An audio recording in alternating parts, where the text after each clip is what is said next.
पश्चिम उत्तर प्रदेश के अंदर महागठबंधन भी अब कुछ नए सियासी समीकरण की तरफ बढ़ रहा है, जिसमें राष्ट्रीय लोकदल ने एक अहम नियुक्ति की है। मीरापुर से विधायक चंदन चौहान को युवा राष्ट्रीय लोकदल का राष्ट्रीय अध्यक्ष बनाया है। हमारे साथ आज बात करने के लिए खुद मीरापुर से विधायक चंदन चौहान जी मौजूद हैं। चंदन जी, आपका स्वागत करता हूं। बहुत बहुत धन्यवाद सचिन भाई। चंदन जी, अभी आपको एक नई जिम्मेदारी दी गई है, युवा लोकदल का राष्ट्रीय अध्यक्ष बनाया गया है आपको, तो किस तरीके से देख रहे हैं जयंत चौधरी जिस तरीके से आपको जिम्मेदारी सौंपी है? देखिए, सबसे पहले मैं धन्यवाद करता हूं अपने नेता जयंत जी का और पार्टी का कि उन्होंने इस योग्य समझा कि एक बड़ी जिम्मेदारी बड़े लक्ष्य के साथ उन्होंने देने का काम किया। और जिस प्रकार से आज परिस्थितियां हैं, युवा वर्ग सब परेशान है, एक रोजगार परक नीति की आवश्यकता है जहां बच्चे पढ़ के लिख के अपने लालन पालन के लिए, अपने बड़ों के सपना पूरा करने के लिए, रोजगार के लिए निकलता है और खाली हाथ लौट के घर लौटता है। तो वो एक बड़ी पीड़ा आज पूरी कम्युनिटी के सामने और पूरे देश के सामने है। इन परिस्थितियों में किस तरह से युवा को एकजुट करके और संघर्ष पथ पे चला के संवैधानिक रूप से एक बड़ा बदलाव लाया जाए, ये लक्ष्य लेके हम चल रहे हैं। लेकिन आपको चुनौतियों का भी सामना करना पड़ेगा। एक तरफ मोदी जी का चेहरा है, योगी जी है, पूरी भाजपा की लॉबी है, आपके समाज के भी नेता हैं, तो समाज को जोड़ना गठबंधन के साथ ये एक बड़ी चुनौती नहीं होगा आपके लिए? देखिए, राष्ट्रीय लोकदल के नेता माने जयंत चौधरी जी और हमारे गठबंधन के नेता हैं, सब गठबंधन में अखिलेश यादव जी हैं, चंद्रशेखर जी हैं, ये सब खुद युवा हैं और कहीं ना कहीं युवाओं को जोड़ने में charismatic leader with a difference की जो बात कही जाती है वो हमारे पास नेतृत्व के रूप में है और युवा उनसे खुद जुड़ते हैं, खुद दीवाने हैं उनके। तो मैं कहीं ना कहीं ये एक बेफिक्री का मेरे लिए टास्क नहीं मानता इसे कि हमारे लीडर्स बहुत ज़्यादा एनर्जेटिक हैं और युवाओं को आकर्षित करने का दम रखते हैं। हमें उनकी योजनाओं को, उनकी बात को विधिवत रूप से जनता तक पहुंचाना है, धरातल तक, ये लक्ष्य हमारे पास है।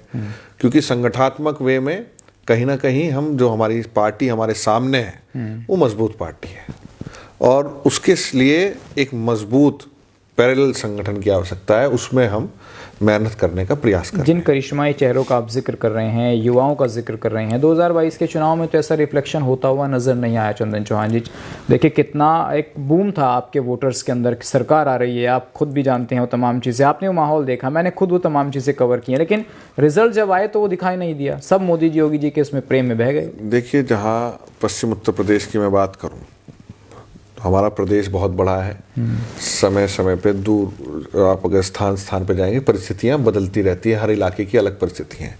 फिलहाल जहां हम यहाँ बैठे हैं, जनपद मुजफ्फरनगर और शामली, जिसे पहले एक संयुक्त मुजफ्फरनगर माना जाता, वहाँ 9 में से 8 सीट गठबंधन के पास है और बहुत सी सीटें ऐसी है जहाँ मार्जिन, जैसे नकुड़ सीट मेरे ख्याल से 300 वोट से आ रहे, नगीना ऐसी, बहुत बिजनौर और ऐसी बहुत सी सीटें हैं जो हम मैनेजमेंट की कमी से हारे।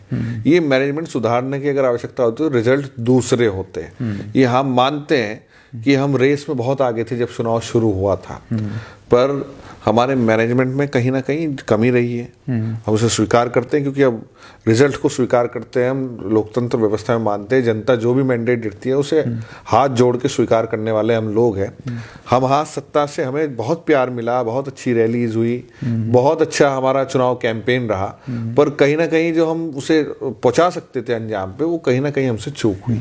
और वही सीख के तो हम लोग सीखने वाले लोग हैं कि असफलता एक चुनौती है, स्वीकार करो, क्या कमी रह गई देखो और सुधार करो। तो हम क्या वो सुधार खतौली में हुआ है? खतौली में निश्चित रूप से हुआ है। खतौली में आपने देखा कि हमारे नेताओं ने, सबने मिलके, माननीय जयंत जी ने, अखिलेश जी ने, चंद्रशेखर जी ने मिलके पिछड़ों को, दलितों को, अल्पसंख्यकों को, अगड़ों को, सर्व समाज का एक ऐसा गुलदस्ता बनाया जो स्वर्गीय चौधरी चरण सिंह जी ने सोचा था, जो स्वर्गीय बाबू नारायण सिंह जी ने, अम्बेडकर जी ने, लोहिया जी का सपना था, उसको साथ जोड़ के मिलाने का प्रयास करा। और आप देख सकते हैं कि खतौली की 22,000 वोटों की जीत, इसे आप छोटी जीत ना माने। अगर खतौली हम इतनी वोटों से जीत सकते हैं तो उत्तर प्रदेश और देश के अंदर भी बदलाव करने की शक्ति ये गठबंधन। लेकिन भाजपा ही कह रहे हैं कि देखिए लॉलीपॉप हाथ लग गई तो अब ये मत समझें कि सरकार बना लेंगे, 24 का चुनाव तो मोदी जी के नाम पर होगा। और मोदी जी को लोग बता रहे हैं, देखिए इंटरनेशनल लीडर हैं, भाजपा ही बताते हैं। देखिए, लॉलीपॉप की बात नहीं है। यही दिक्कत है कि भारतीय जनता पार्टी जनता को लॉलीपॉप समझती है। और जब भी आज किसान हमारे आंदोलित हैं और गन्ने का पूरा सीजन निकलने को है, आज तक भी गन्ने का दाम निश्चित नहीं कर पाए, पीछे बच्चे हमारे परेशान रहे अग्निवीर योजना को लेके, जबरदस्ती थोप के उन्हें मजबूरी में और इस परिस्थितियों में उन्हें जबरदस्ती दिया जा रहा है। तो हाँ, निश्चित रूप से भारतीय जनता पार्टी इस देश में आम जनता को लॉलीपॉप समझती है, पर अब ऐसा नहीं है। पब्लिक समझ चुकी है, चाहे मैनपुरी के ऐतिहासिक रिजल्ट रहे हों, खतौली बाई इलेक्शन के रिजल्ट रहे हों, हिमाचल प्रदेश के रिजल्ट रहे हों, इन सब प्रदेशों में बड़ा बदलाव संकेत कर रहा है। पार्टियां अगर जनता के बीच जाएंगी, लोगों के बीच जाना आपको पड़ेगा, ये इसमें कहीं बदलाव नहीं कर सकते आप, और अपना प्रोग्राम आप सही तरीके से समझा पाए, अपनी नीतियों को, अपने बच्चों के भविष्य को बेहतर करने की बातों को समझा पाए, तो आपके साथ पब्लिक खड़ी मिलेगी।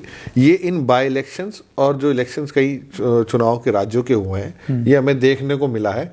और मैंने फिर भी कहा कि कोई भी लक्ष्य छोटा नहीं। खतौली जीतने का मतलब ये है कि अगर आप मेहनत करेंगे सुनियोजित ढंग से, तो आप कुछ भी बदलाव ला सकते हैं।